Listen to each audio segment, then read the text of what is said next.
తాకట్లో ఉన్న బంగారాన్ని విడిపించి ఆ రోజున మార్కెట్ ధర కట్టి మిగిలిన డబ్బును మీకు అందిస్తుంది కొమ్మూరి గోల్డ్.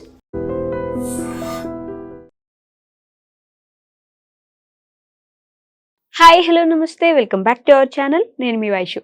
మనతో పాటు ఉన్న మనుషులు ఎక్కడికి పోతారులే, మనతోనే ఉంటారు కదా అని చెప్పి చాలా మంది లైట్ తీసేసుకొని, గొడవలు అయితే ఇంకో సంవత్సరం తర్వాత వాళ్ళు వచ్చి మాట్లాడినప్పుడు మాట్లాడదాంలే, అలా ఉంటాం, టైం ఉంది కదా అని బేసిక్గా అనుకుంటుంటారు. నిజంగానే అంత టైం ఉంటుందా మనకి పక్కన వాళ్ళతో స్పెండ్ చేయడానికి, మన బాధలో లేకపోతే వాళ్ళ బాధలో వినడానికి, గొడవలు లేకుండా కలిసిపోవడానికి టైం అనేది ఎంత ఇంపార్టెంట్ అంటే, వాళ్ళు వెళ్ళిపోయిన తర్వాత వాళ్ళకి ఇది నచ్చింది, అలా అలా ఉంటే బాగుండేది, ఇలా చేస్తే బాగుండేది అనుకోకుండా ఎలా ఉంటే బెటర్, ఈ విషయం గురించి మాట్లాడడానికి ఈరోజు నాతో పాటు డాక్టర్ హరీష్ తెనేటి గారు ఉన్నారు. సార్తో మాట్లాడదాం. హలో సార్, నమస్తే. నమస్తే. ఎలా ఉన్నారు?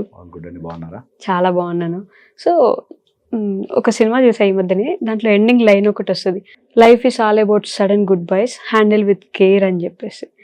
అలాంటి సడన్ గుడ్ బైస్ వస్తే మనం అసలు తట్టుకోగలమా అనేది ఒక క్వశ్చన్. అయితే ఉంటారు కదా ఎటు పోతారులే అని ఒక ఈజీనెస్ లేకపోతే ఏమంటారు తెలియదు కానీ, చూసుకుందాం, తర్వాత మాట్లాడుకుందాం, రేపు మాట్లాడతా, ఇలా అనుకుంటూ ఉంటారు. అది ఎంతవరకు కరెక్ట్ అంటారు?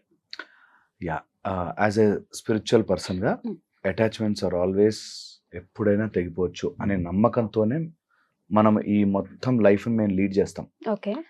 ఎనీ బాండ్ ఈ ప్రపంచంలోకి మనం వచ్చిన తర్వాత ఏదైనా ఎక్స్ట్రా అటాచ్మెంట్ ఏ రోజైనా వెళ్ళిపోతుంది. అన్నిటికీ రెడీగా ఉండాలి. అందుకే తామరాకు మీద నీటి బిందువు వలె అన్నీ ఉంటాయి చుట్టూ, డిటాచ్ అయినప్పుడు కూడా రెడీగా ఉండాలి. అటాచ్మెంట్స్ అండ్ డిటాచ్మెంట్స్ ఉంటాయి అనేది గుర్తుంచుకోవాలి. సో అట్ ఎ స్పిరిచువల్ పర్స్పెక్టివ్లో ఫస్ట్ థింగ్, చాలామంది మా లైఫ్లోకి వస్తారు, కొన్ని జరుగుతాయి, కట్ అయిపోతాయి. ఇలాంటప్పుడే ఎవరితో గొడవ పడ్డప్పుడు ఈ డిస్టెన్సెస్ వస్తాయి, సైలెన్స్ వచ్చేస్తుంది. నేను ఎప్పుడు చెప్తుంటాను, ప్రతి ఒక్కడి జీవితంలో మన లైఫ్లో మనము కొందరి లైఫ్లో మనం విలన్స్, కొందరి లైఫ్లో మనం హీరోస్, కొందరి లైఫ్లో మనం జస్ట్ క్యారెక్టర్ ఆర్టిస్ట్, కొందరి లైఫ్లో మనం కమెడియన్స్. అలాగే వాళ్ళ లైఫ్లో కూడా మనము విలన్ అవ్వచ్చు, కమెడియన్ అవ్వచ్చు, లేకపోతే ఒక చిన్న క్యారెక్టర్ ఆర్టిస్ట్ అవ్వచ్చు, చిన్న పాసింగ్ క్లౌడ్ అయిపోవచ్చు. సో ఈ బిగ్ పిక్చర్ని అర్థం చేసుకున్న రోజున అవతల వాడు ఆ అటాచ్మెంట్ డిటాచ్మెంట్ అనేది తెలియకపోయినా మనం పెద్ద మనసు చేసుకుని మళ్ళీ తిరిగి వెళ్ళి మాట్లాడతాం. ఆల్వేస్ నేను చెప్తాను కదా, ఇవి ఈగో ఇష్యూస్ వల్లే ఈ సెపరేషన్స్. రియల్గా ఈగోని పక్కన పెడితే అసలు ఎవ్వరు సెపరేట్ అవ్వరు. అందరూ ఏముందో మాటలు అనుకుంటాం, సో వాటి నేను రేపు వెళ్ళి మాట్లాడుతానే ఉంటుంది. వాడెందుకు తగ్గడు, నేనే ఎందుకు తగ్గాలి, నేనెందుకు తగ్గి ఉండి మాట్లాడాలండి, వాడికి ఆ మాత్రం తెలీదా అనే దాంట్లో ఉంటారు చాలా మంది. తప్పు నాదైతే వెళ్ళి మాట్లాడతాను, వాడిది తప్పు కదా, ఈసారి వాడు రావాలని. ఇదంతా కూడా లెక్కలు వేసుకుని వేసుకుని వేసుకుని వేసుకుని ఒక స్టేజ్లో అందరితోనూ సెపరేషన్ ఏర్పరచుకుంటారు. నాకు ఇది చాలా మందిని చూసి చూసి ఉన్నాను కదా, ఒక టైప్ ఆఫ్ సోర్నెస్ వాళ్ళ లోపల ఆ పుండులాగా మారిపోవడానికి గల కారణము, దే థింక్ వాళ్ళకి తెలిసి చేస్తున్నారు అని. నిజంగా చెప్తున్నాను, ఎవ్వడికి తెలియదు. ఎందుకంటున్నా అంటే వాళ్ళ సైడ్ నుంచి వాళ్ళు కరెక్ట్ అనుకునే బిహేవ్ చేస్తారు. వాళ్ళ సైడ్ ఒక స్ట్రాంగ్ రీజన్ ఉంటుంది. అందుకే ఏ గొడవలు జరుగుతున్నా, ఏ ఫైట్స్ అవుతున్నా, ఎలాంటి మనస్పర్ధలు వచ్చి సెపరేట్ అవుతున్నా, ఇద్దరికి కూడా తెలుసు అనుకుని చేస్తున్నారు, తెలియట్లేదు. ఆ కాయిన్ కి టూ సైడ్స్ ఉంటాయి అనేది. వాళ్ళు ఎందుకు చేయట్లే అంటే వీళ్ళు ఎందుకు చేయట్లే. ఇంటెన్షనల్లీ కొంతమంది బ్యాడ్ ఉంటారు, బై వర్చ్యూ వాళ్ళు బ్యాడ్ ఉంటారు. అలాగే మనలో కూడా చాలా బై వర్చ్యూ బ్యాడ్ ఉంటుంది. మన అందరి లైఫ్ లో హీరోనే అని అనుకోవడానికి లేదు. వాళ్ళ లైఫ్ లో మనం విలన్ అయి ఉండొచ్చు. సో ఎట్ అవుట్ సెట్ లో ఒకవేళ వాడికి నేను నచ్చట్లేదు, నాతో మాట్లాడట్లేదు, నేను ప్రెజరైజ్ చేయను, ఫస్ట్ థింగ్. సెకండ్, ఒకవేళ మాట్లాడాలంటే నేనే ముందడుగు వేస్తాను. అది నో మ్యాటర్ వాట్, అది నిజంగా వాడు ఇంత చీప్ ఫెలో, నేను వీళ్ళని వదిలేసినా ఏంటి, నేనే ముందడుగు వేస్తాను, నా సైడ్ నుంచి క్లియర్ అప్ చేసుకోవడానికి ఇష్యూ. థర్డ్, అంటే అలా వెళ్తే చులకన అవ్వరంటారు. ఎగ్జాక్ట్లీ అదండి. ఒకవేళ చులకన చేసి వాళ్ళు రావట్లేదు, వాళ్ళు మనం ఎంత చెప్పినా వినట్లేదు, I'm happy to leave them so that they are happy. వాళ్ళని వదిలేస్తే వాళ్ళు హ్యాపీగా ఉంటారు అంటే హాయిగా తప్పుకుంటాను. ఎందుకంటే ఈ బంధం ఈ రోజు కాకపోతే ఒక 10 ఏళ్ల కన్నా తెగుతుంది కదా. So I will let them go. నా బ్యూటిఫుల్ రిలేషన్షిప్ మెమరీస్ని ఈ మాట ద్వారా గొడవ పెంచి సోరుగా మార్చుకోను. ఒక అబ్బాయి చాలా క్లోజ్ ఫ్రెండ్, ఒక అమ్మాయితో చాలా మంచి ఫ్రెండ్షిప్ చేశాడు. తర్వాత సమ్ రీజన్స్ ఆమె సెపరేట్ అయింది. ఇతను ఇంకా దానికి తెలిసి రావాలని చెప్పి రోజు కాల్స్ చేసి మిడ్ నైట్ మిస్డ్ కాల్స్ ఇచ్చి కావాలని టార్చర్ అది పుండుగా మార్చుకుని ఒక బ్యూటిఫుల్ మెమరీ. ఫ్యూ డేస్ మేము వీ హ్యాడ్ వెరీ గుడ్, మంచి టైమ్, మంచి ఫ్రెండ్షిప్ ఉందే. ఇప్పుడు సెపరేట్ అవ్వాలి అనుకుంటే ఆ బ్యూటిఫుల్ మెమరీస్ అన్నిటినీ పుండులాగా ఎందుకు మార్చుకోవాలి? ఇది ఒక ఆస్పెక్ట్. అయితే ఇంకొక ఆస్పెక్ట్, అదే గుర్తు చేసుకుని చేసుకుని చేసుకుని మేము ఎంత బాగుండేవాళ్ళం, ఎలా వదిలాడు, ఎంత బాగుండేవాళ్ళం, ఎలా వదిలేశారు వీళ్ళు, వాడు నేను ఎంత ఫ్రెండ్షిప్గా చూశాను, వాడు నన్ను ఎందుకు ఇట్లా చీట్ చేశాడు అని చాలా మంది బాధపడుతూ ఉంటారు. అది కూడా రిపీట్ సైకిల్ ఉంటుంది వాళ్ళకి. రిపీట్ సైకిల్లో నేను అందే అంటాను, what ever you had beautiful memories ఉన్నాయి, ఆ మెమరీస్ని అట్లా కాపాడుకోండి, చెరిష్ చేసుకోండి. దట్ విల్ బి మీకు ఒక ఆల్బంలో ఫొటోస్ అన్ని పెట్టుకుని చూసుకున్నప్పుడు ఒక నాస్టాలజిక్ మూమెంట్లోకి వెళ్తాం కదా, అలా ఎప్పుడైనా అనిపిస్తుంది. And those are beautiful memories. వాటిని చాలామంది ఆ మెమరీయే కంటిన్యూ కావాలని ఇప్పుడు పిచ్చి పిచ్చిగా చేసి దాన్ని పుండుగా మార్చుకుంటారు. Then that relation turns into a bad thing. So first ప్రయత్నం చేశాం, వాళ్ళు స్టిల్ రిజెక్ట్ చేస్తున్నారు. మెల్లిగా విల్ కీప్ దట్. ఆ పర్సన్కి కూడా ఒక పర్సనాలిటీ ఉంటుంది, ఆ పర్సనాలిటీకి తగ్గ బిహేవియర్ వాళ్ళు చేస్తున్నారు. దానికి నేను బలవంత పెట్టి ఇలా మారాలని అనుకోవట్లేదు అనే దాంట్లోకి వెళ్ళాలి. స్టిల్ ఫర్దర్ ఒకవేళ అలా కూడా కుదరట్లేదు, మా వల్ల మాటలు అవ్వట్లేదు అంటే ఏదో మధ్యవర్తిత్వంతోనో లేకపోతే ఇంకోళ్ళు ఎవరితోనో కాకుండా I will write something, letter లాగా మెయిల్ లాగా రాసి, ఇగో this is my feeling, if you can understand please help. నేను ఎప్పుడు అంటుంటాను, words, letters will matter a lot. రాయండి ప్లీజ్. ఈ రోజుకి కూడా రాసి పంపినది చాలా మ్యాటర్ అవుతుంది, ప్లీజ్ రాయండి. ఓకే. అండ్ ఒకవేళ అది చేసుకోలేని పక్షంలో హ్యాపీగా be ready to leave it. ఎప్పుడైతే ఈ బంధాలు తెగుతూ ఉన్నాయో, ఇది మాట బాగా గట్టిగా అందరూ అర్థం చేసుకోవాలి, ఈ బంధాలు తెగుతున్నాయి అంటే ఆ బంధం గట్టిపడుతుంది అని అర్థం. పైకి వెళ్ళడానికి సో భగవంతుడితో బంధం ఏర్పరచుకునే ప్రయత్నం ఎక్కువ చేయండి, ఎందుకంటే అది స్థిరము, ఎప్పుడు ఉంటుంది, పర్మనెంట్. ఇవన్నీ టెంపరీ, ఏదో ఒక రోజు పెడతారు. నేను ఈ మాట అనగానే చెప్పడం ఈజీ, అంత ఈజీ కాదు, వదలడం ఈజీ కాదు అంటారు. వదిలేది ఇక్కడే, పట్టుకున్నది ఇక్కడే. ఇదంతా కూడా నీదే. నువ్వు ఎంత ఈజీగా వదలగలిగితే అంత బ్యూటిఫుల్గా లైఫ్ మారుతుంది. అండ్ ఎప్పుడు స్టార్ట్ అయినా సరే ఏదో రోజు ఈ బంధం వెళ్ళిపోతుంది అనే దాంతోనే ఉండండి. సో భగవంతుడి సృష్టిలో అన్నీ వెళ్ళిపోతాయి, మనము కూడా we have to depart someday, ఇక్కడి నుంచి బయలుదేరాల్సిందే. కాబట్టి ఈ చిన్న చిన్న వాటితో గొడవలు ఎందుకు ఎక్కువ పడమంటే విత్ దట్ అవేర్నెస్, ఏ క్షణంలో ఏం జరుగుతుందో కాబట్టి ఇప్పుడు సంపూర్ణంగా ఆనందంగా ఉందాం.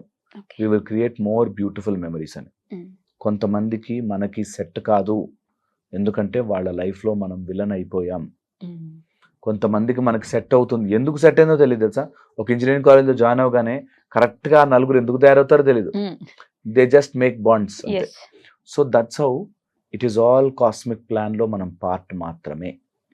వాళ్ళు ఉంటారులే, వాడికి తెలిసి వస్తుందిలే, వాడి తెలిసి వచ్చేదాకా నాతో మాట్లాడతాడులే అని వెయిట్ చేయడం మన ఈగోకి క్లియర్గా అద్దం పట్టినట్టు. అందుకని వాడున్నా సరే నేను నా సైడ్ నుంచి I will make an effort అని అనుకోవడం పెద్ద మనసు. నిజంగా అంత పెద్ద మనసు చేసుకోండి.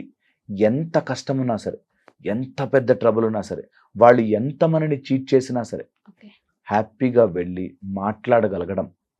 ఆర్ వాళ్ళు నిజంగా మనని అసలు చాలా బ్యాడ్గా ట్రీట్ చేసినా కూడా ఆ సీన్ అయిపోయాక మీరు హ్యాపీగా ఉండండి, ఐమ్ ఓకే అని చెప్పగలగడం గుండె ధైర్యం కావాలి. నిజంగా it need stamina that no matter what you do. నాకు అప్పుడు బాధ అనిపించినా పక్కన పెట్టేశాను నేను. Now I want to tell you that మీరు కూడా ఒక లైఫ్, ప్లీజ్ బీ హ్యాపీ అని చెప్పడానికి నిజంగా గుండె ధైర్యం కావాలి. అండ్ అది నాట్ ఈజీ. నేను చెప్తున్నాను కదా, శ్రీరామచంద్రుడు అంతటి సైతం రావణాసుని చంపాక తపస్సు చేశాడు మళ్ళీ పోయి.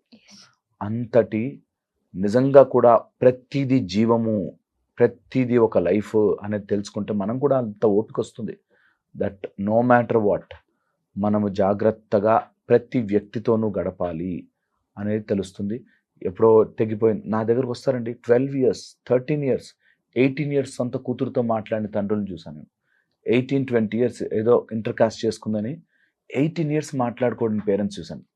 అరే ఒక ఇయర్ గొడవ పడ్డావు, కోపపడ్డావు, సరే ఆమె లైఫ్ పాడైపోతుందేమో అనుకున్నావు, పాడు కాలే, బాగానే ఉన్నారు కదా, ఇప్పుడు మాట్లాడేయాలి. ఏం కాదు, వాట్ నీ కూతుర్ని, నీ రక్త సంబంధాన్ని, నీ అనుకునేవాడని కూడా వదులుకోకూడదు. ఇలా గనక మనం చేసుకోగలిగితే లైఫ్ విల్ బి బ్యూటిఫుల్. ఇలాంటి దూరాల్ని పెంచుకుంటూ పోతే ఆ గ్యాప్స్లో you will fill so much of nonsense. ఎవరితో అయినా మాట్లాడట్లేదు అంటే ఆ గ్యాప్ అలా ఊరికే ఉండదు, ఆ గ్యాప్లో చాలా నాన్ సెన్స్ తయారవుతుంది.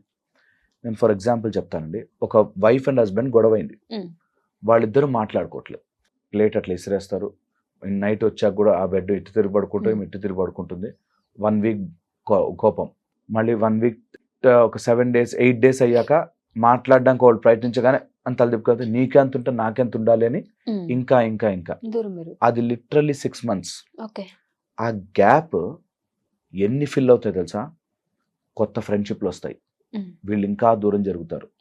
తర్వాత రిలేషన్షిప్లో ఆ మాటలు, ఇంత ఈగో చూసావా, ఇంత ఈగో చూసావా, వాళ్ళు తగ్గకపోతే నేనెందుకు తగ్గాలి అనే గ్యాప్ పెరుగుతూ పోతుంది. ఈ గ్యాప్ పెరిగి పెరిగి అల్టిమేట్లీ వాళ్ళు గుర్తు పెట్టుకునేది సో మెనీ గుడ్ మెమరీస్ కాదు, ఒక్క bad memory and the ego. నీకేం తక్కువ, నీకేం తక్కువ, నీకేం తక్కువ అని. అండ్ వాళ్ళ లైఫ్లో కొత్త పర్సన్స్ వస్తారు, బికాజ్ ఈ పెయిన్తో ఉన్నారు కాబట్టి ఆ కొత్త పర్సన్ బ్యూటిఫుల్గా, చాలా మంచిగా, అతి ప్రేమగా కనిపిస్తారు. And then they start comparison. వీళ్ళు ఇంత బాగున్నారు, నేనేం తప్పు చేశానని ఆ మాత్రం అర్థం చేసుకోలేరా అని. ఆ గ్యాప్ పెరుగుతా పోతుంది and it will always end up in a trauma. Always అలా నీ బాధలో వచ్చిన వాళ్ళు నీ బాధని వాడుకోవడానికే వస్తారు. ఈ ముక్క అర్థము కాదు తెలుసా? నేను మళ్ళీ మళ్ళీ చెప్తాను ఈ మాట. నువ్వు ఎప్పుడైతే బాధలో ఉన్నప్పుడు ఎవడైనా నిన్ను ఓదారుస్తున్నాడో వాడు నీ బాధని వాడుకుంటున్నాడు టు కమ్ క్లోజర్. ఓకే, అది మన అమ్మ నాన్న ఎవరైనా ఉండి నువ్వు మళ్ళీ వాపస్ వెళ్ళాలి అని చెప్పేవాళ్ళు వేరు, నీకెందుకు నేనున్నాను కదా అని బయటకు గుంజేవాళ్ళు వేరు. దాన్ని గుర్తించాలి. లేకపోతే యువర్ ఓన్ పెయిన్ నీకు వాళ్ళు ఒక లైట్ లాగా కనిపిస్తారు. వాళ్ళు వెంటనే నీ పెయిన్ని అర్థం చేసుకుని నీ పెయిన్ని వాళ్ళు వాడుకోవడం మొదలు పెడతారు. నీ పెయినే వాళ్ళ కొవ్వొత్తుగా మారి వాళ్ళు వెలుగు చూపిస్తున్నారు అనుకుంటారు, కానీ కాలుతున్నది నువ్వే. ఇది నిజం నిజం నిజం, ఎన్ని చెప్పినా నిజం ఇది. దట్ మధ్యలో ఎవరో వస్తారండి, రిలేషన్షిప్లో గొడవలు అవుతున్నప్పుడు మధ్యలో వస్తాడు, వాళ్ళు చాలా మంచిగా, చాలా గొప్పగా కనిపిస్తారు, which is very dangerous, very very dangerous. అందుకే గ్యాప్ పెరిగితే గ్యాపే అనుకుంటాం మనం. గ్యాప్లో ఎన్నో ఫిల్అప్ అవుతాయి. ఆ ఫిల్అప్లో ఇగో ఫిల్అప్ అవుతుంది, కోపం ఫిల్అప్ అవుతుంది, ఆ ఇతరుల మీద కంపారిజన్ ఫిల్అప్ అవుతుంది, and so many other things fill up అయిపోతాయి. సో డోంట్ ఏ గ్యాప్ని పెంచుకోవద్దు. అండ్ ఇది మనస్ఫూర్తిగా చేయగలిగితే, నేను చెప్పే టెక్నిక్ ట్రై చేసి చూడండి. మనస్ఫూర్తిగా ఓపెన్ హార్ట్తో కూర్చుని 2 చేతులు పట్టుకుని, if you can talk to them looking in to the eyes, that please వదిలేసారా, నేను ఉన్నా, ఐఎమ్ విత్ యూ అనేది కనుక చేయగలిగితే పీపుల్ విల్ చేంజ్. ఇక్కడ 2 ఫోర్సెస్ మేజర్గా, ఒకవేళ వైఫ్ అండ్ హస్బెండ్ అయితే చెప్తున్నా, that a masculine force will be searching for a feminine energy, a feminine force search for the masculine energy. ఒక అమ్మాయి చాలా రూడ్గా మాట్లాడుతుంది, నాకు ప్రేమేనండి ఆయన అంటే అని అంటుంది, కానీ రూడ్గా మాట్లాడుతుంది. That person is seeing a masculine force in this, masculine repulsion అవుతుంది. సో ఎప్పుడైనా గొడవలు అవుతున్నాయంటే ఒక feminine energy is looking for a masculine strength, వేరే అతను పట్టుకుని నీకు ఎందుకురా నేనున్నా కదా అనే ఒక ధైర్యం చూస్తుంది. వాడు నువ్వు నాకు అవసరమే లేదు, నేను కేరే చేయను, నువ్వెంత నాకు అనే దాంట్లో ఉంటే ఎ masculine power is rejecting a feminine energy, will always end up in fight. ఈ 2 స్ట్రెంగ్త్ అర్థం చేసుకోకపోతే రిలేషన్షిప్స్ పాడవుతాయి. అది ఒకవేళ ఫ్రెండ్స్లో ఉంటే, నేను చెప్తున్నాను, friendship bond is a very strong bond until and unless ego లేకపోతే. ఈగో మధ్యలోకి వచ్చాక ఫ్రెండ్షిప్ అనేది అబద్ధం. ఈగో లేని చోటే ఫ్రెండ్షిప్. ఫ్రెండ్ అనేవాడు బయట ఎక్కడ నుంచో వచ్చి ఎందుకు వచ్చాడంటే వాడి దగ్గర మనం ఓపెన్. నేను హాస్టల్లో ఉన్నప్పుడు మేము హాస్టల్లో ఉండే ఫ్రెండ్స్ ఎలా ఉంటారో తెలుసా, అసలు వాళ్ళకి బట్టలతో తిండితో ప్లేట్తో ఏం సంబంధం ఉండదు. మనం చేతిలో కలిపి వాడి నోట్లో పెడతాం, మన నోట్లో తింటాం.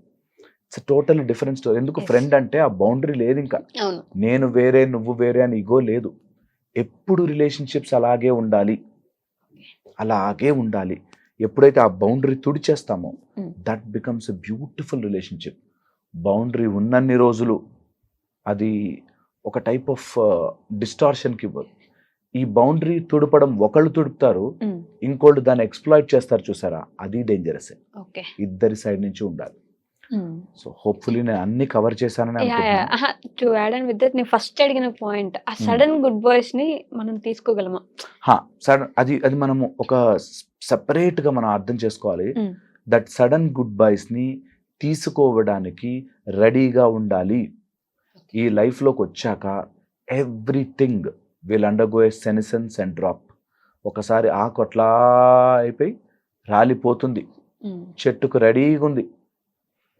It is always, it's universal principle. అది మనం ఎవరినో సడన్ గుడ్ బై అవుతుంది, you should let it go. నిన్న ఒక అమ్మాయిని చూసాను నేను. ఆ అమ్మాయి, మా నాన్నతో నాకు ఆ వారం రోజులు గొడవ ఉండింది, నేను ఎట్టు తిరిగి మా నాన్నతో మాట్లాడలేదు. 8వ రోజు మా నాన్న లేరు, ఇంకా నా జీవితం మొత్తం నేను అది రిగ్రెట్ ఫీల్ అవుతూనే ఉంటాను, ఏడుస్తూనే ఉంది. అబ్సల్యూట్లీ, అది ఎంత బాధాకరమైన విషయం.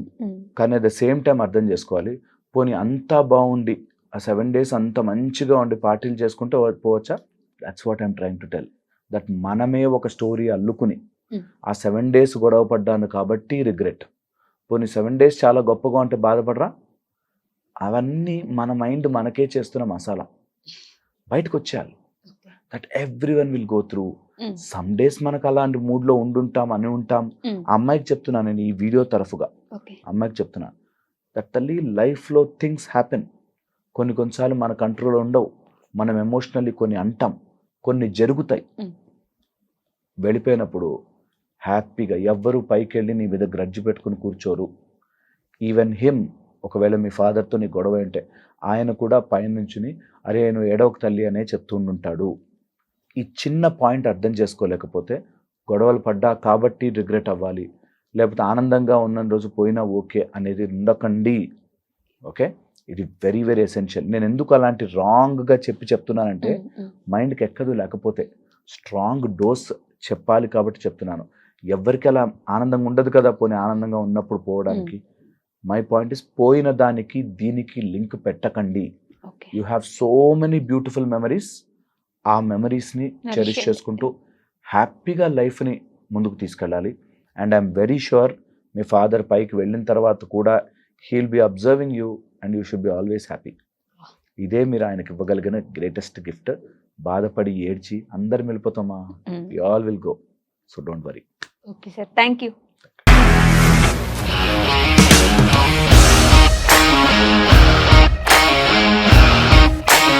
ఇండస్ట్రీలో కమిట్మెంట్ ఇష్యూస్ వస్తే నీకు కూడా వచ్చినట్టు? మార్నింగ్ తీసుకెళ్ళానంటే కొట్టి పడేస్తారు.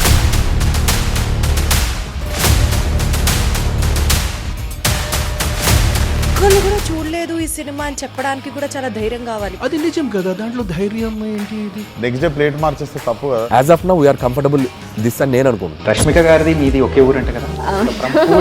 నీకు కోపం వచ్చిందంటే బాగా తిట్టేత్తరా? తిట్టేద్దామండి. నిజంగా గేమ్ ని ఎలా చేంజ్ చేయగలిగారు? ఏపీఎస్ఎఫ్సి వాళ్ళకి 6 నెలల్లో నేను 6 లక్షలు కట్టా. బిజినెస్ చేయాలనుకుంటే it is as difficult as riding a tiger.